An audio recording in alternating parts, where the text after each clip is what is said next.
खुश रहा, आनंदी रहा, आरोग्यपूर्ण रहा हीच आई तुझ्या भवानीच्या चरणी प्रार्थना. चला आता देवपूजा करून घेतली.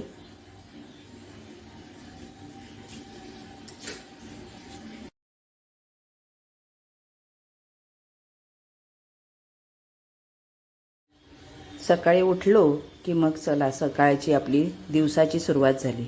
देवाला धन्यवाद करून आपण दिवसाची सुरुवात करायची असते, नाही का? तेव्हा दिवसाची सुरुवात झाली की मग देवाचे धन्यवाद मानली पाहिजेत की आजचा दिवस तू मला आज दाखवलास, तर आजच्या ह्या दिवसात मी सगळं काही कसं काही शुभ छान असं करेल याच्याकडे माझा प्रयत्न असेल. माझं घर परिवार सुखी राहू दे यासाठी मी देवाकडे प्रार्थना करते की माझ्या घर परिवारातील माझ्या सगळ्या परिवारातील सगळे लोक खुश राहो, आनंदी राहो, आरोग्यपूर्ण राहो ही देवाजवळ प्रार्थना झाली का आपल्या पुढच्या कामाला आपण सुरुवात करतो, नाही का?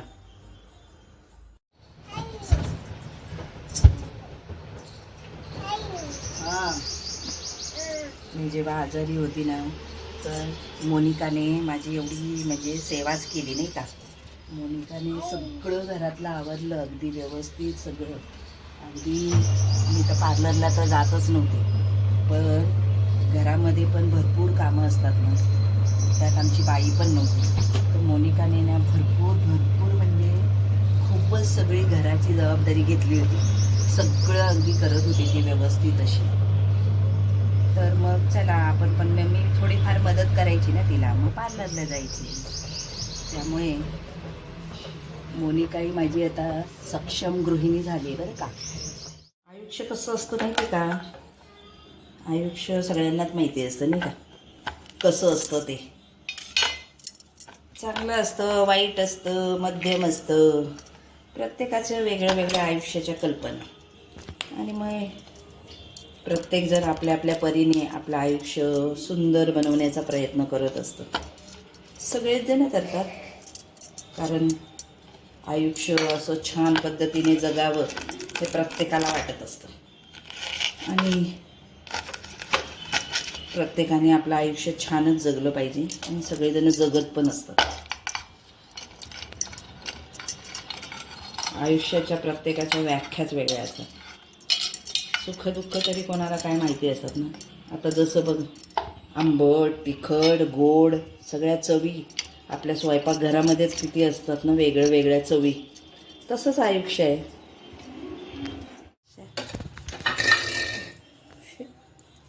खडतर प्रवासातून आपली वाट काढत काढत प्रत्येकजण आपलं चालत असतो.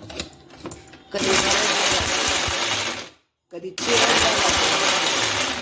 खूप काही कठीण प्रसंग येतात. असंच सगळ्या आंबट तिखट गोड अशा सगळ्या वस्तूंचा जसा संचय होतो ना, तसाच आपल्या मनाचा पण संचय होऊन आपण असे मस्त आपल्या आयुष्यामधल्या ज्या कठीण प्रसंगांना तोंड देत देत असे पुढे पुढे चालत. हेच तर आयुष्य आहे ना.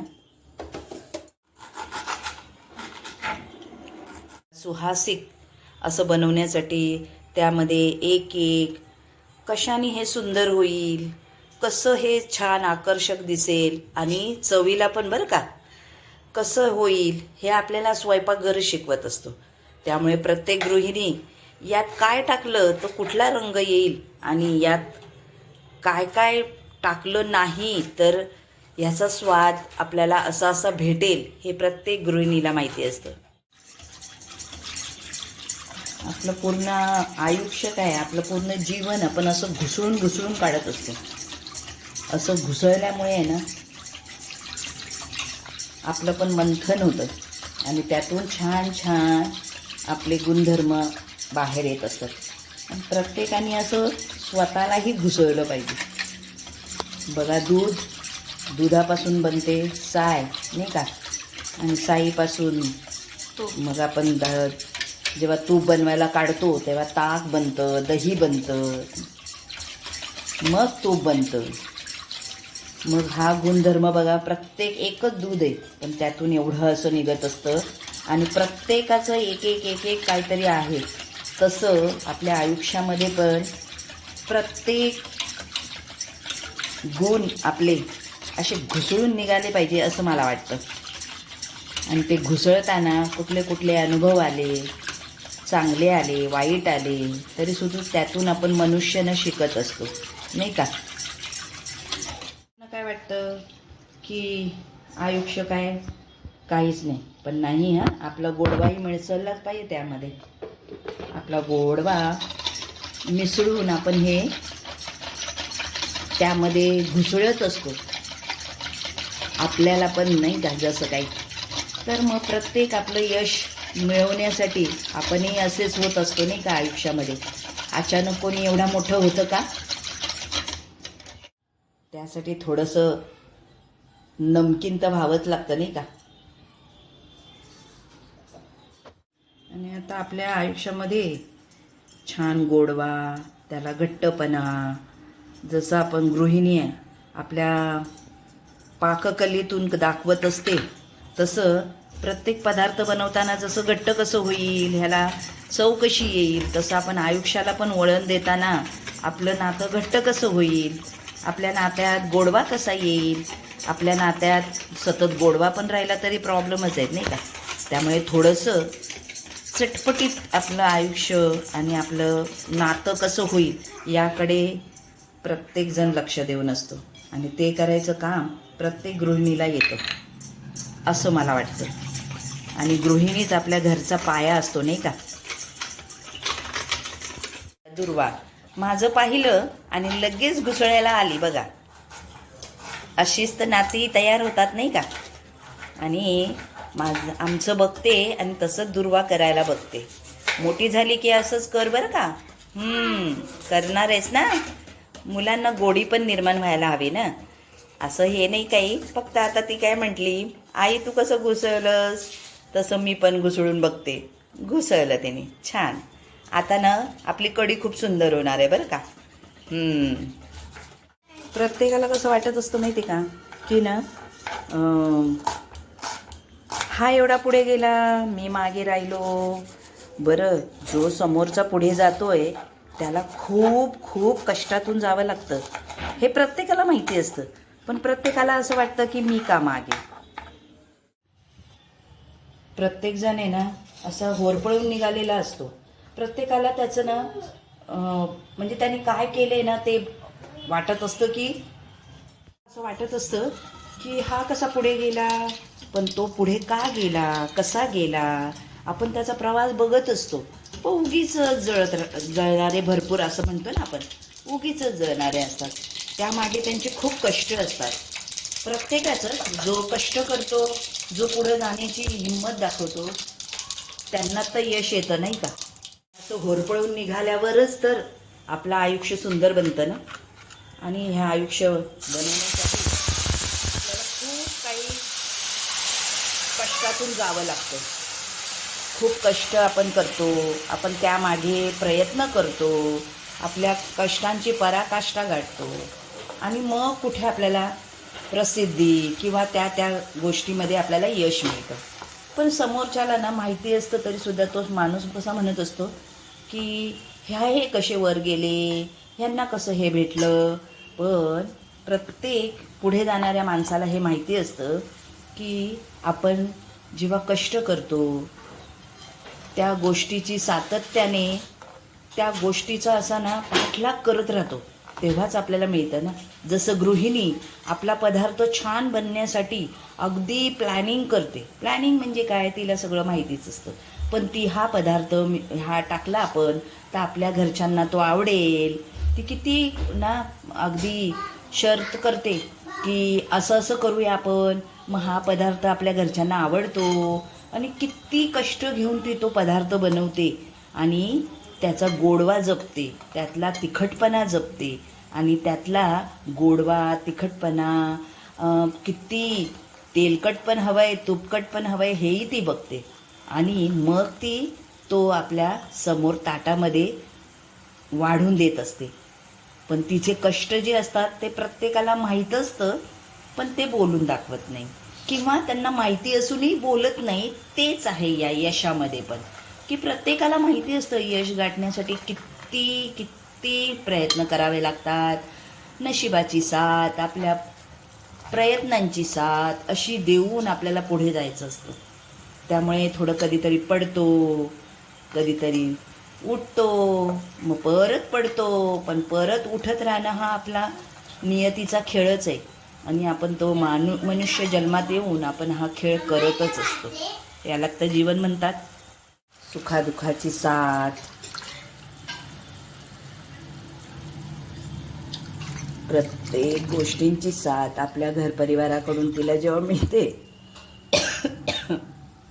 तेव्हा त्या कष्टाचं चीज काय वेगळंच असतं नाही का. प्रत्येक रंगामध्ये जेव्हा मिसळतो तेव्हा त्याचं फळ काय औरच असतं. आणि ते फळ प्रत्येकाला मिळतं. जो आपल्या कष्टाचं फळ मागत असतो ना, त्याला ते आज नाही तर उद्या, उद्या नाही तर परवा हे नक्कीच मिळत असतं. पण मग आपल्याला त्यासाठी वेळ बघावा लागेल नाही का. आता टाकल्या लगेच रंग आला का? नाही, तो मिक्स व्हायला वेळ लागला. तो मिक्स व्हायच्यापर्यंत आपल्याला वेळ द्यावाच लागतो. आणि आपण देतोही बरं का, सगळ्याजण आपण देत पण असतो. पण मग माझं म्हणणं आहे की प्रत्येकाने मग असं बोलूच नाही ना की तो का वर गेला, कसा वर गेला. तर त्याची प्रशंसा करावी, त्याला म्हणा वा वा, हा तुझा जो गुण आहे ना तो मला आवडला आणि मी पण प्रयत्न करेल बरं का असंच वरती जाण्याचा. आणि त्याची प्रशंसा करेल. पण आपल्याकडे त्याची कमीच आहे असं मला वाटतं. का तर ना, तो माणूस वर चढला तर आपण त्याला वरती चढण्यासाठी काहीतरी प्रयत्न करू असं नाही होत. कमी लोक असतात असा प्रयत्न करणारे. लोक प्रयत्न करत असतात, हा वर चढलाय याला खाली कसं उतरू नाही, कसा पाडू असा विचार असतो प्रत्येकाच्या मनात. पण आपल्या सगळ्यांच्या मनात हा विचार आला पाहिजे, तो वर चढतोय तर माझी काही मदत होईल का याला. हा वर चढताना याला काही माझी गरज असेल तर मी देऊ का याला. आणि गरज असेल तर त्याला काही देऊ का मी, की त्याचं जे तो प्रयत्न करतोय त्यामध्ये माझं त्याला काहीतरी मदत होईल माझी त्याला. असं मला वाटतं. असंच करावं प्रत्येकाने नाही का. आता घरपरिवारामधले बघा, आपले सगळेच जण काही एकमताचे असतात का? किंवा घरपरिवारातले सगळ्यांचे स्वभाव एक असतात का? नाही. कोणी प्रेमळ असेल, कोणी रागीट असेल, कोणी दोन्ही असेल, वगैरे वगैरे. प्रत्येक स्वभावाचे रंग. कोणी कांद्यासारखा तिखट असेल नाही का, डोळ्यात पाणी आणणारा.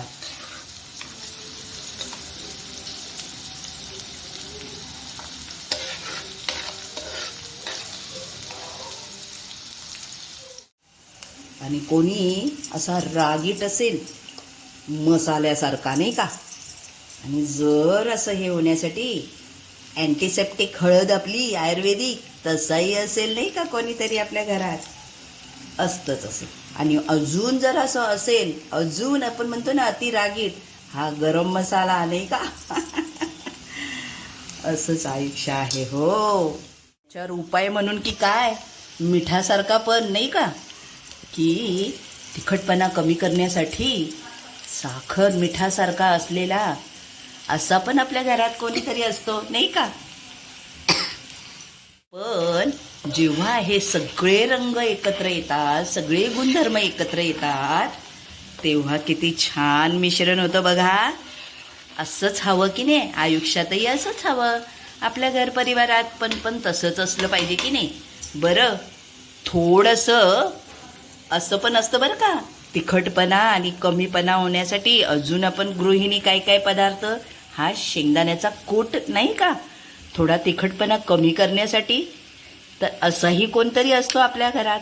आणि जेव्हा याचं मिश्रण होतं तेव्हा याची गोडी काय वेगळीच असते, खूपच सुंदर असते.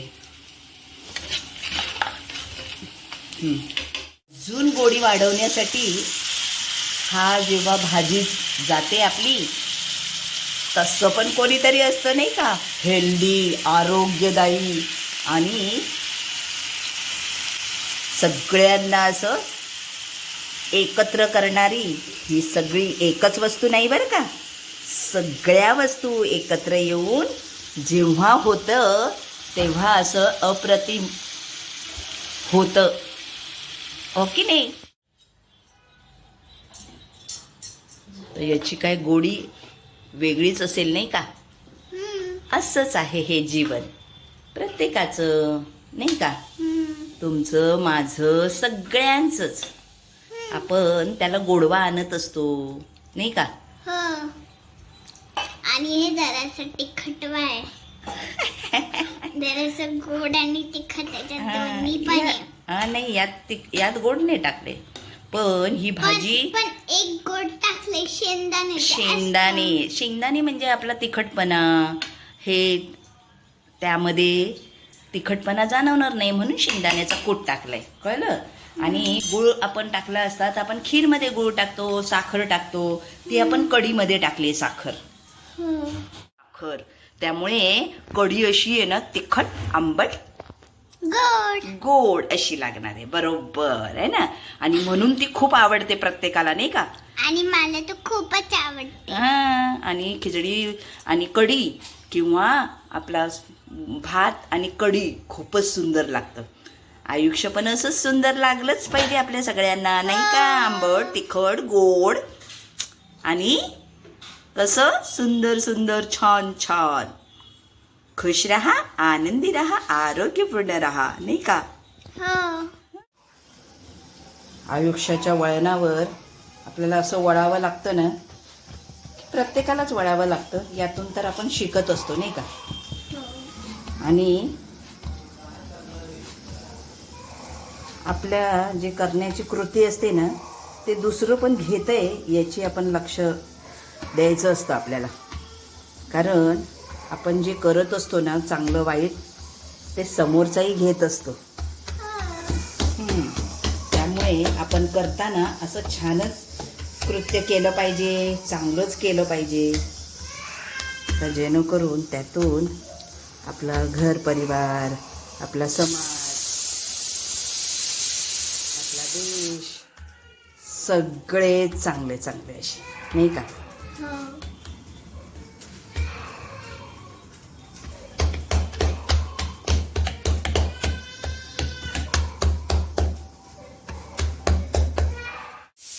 फळ पण किती सुंदर मिळतं ते बघा, आहे की नाही. छान फळ मिळतं ना. थोडं कष्ट तर करावेच लागतात. की प्रत्येक गृहिणीला, प्रत्येकाला चटका लागतो तेव्हा भाकरी येते नाही का. आधी आला चटके तेव्हा मिळते भाकर. अरे संसार संसार जसा तभा तुल्यावर,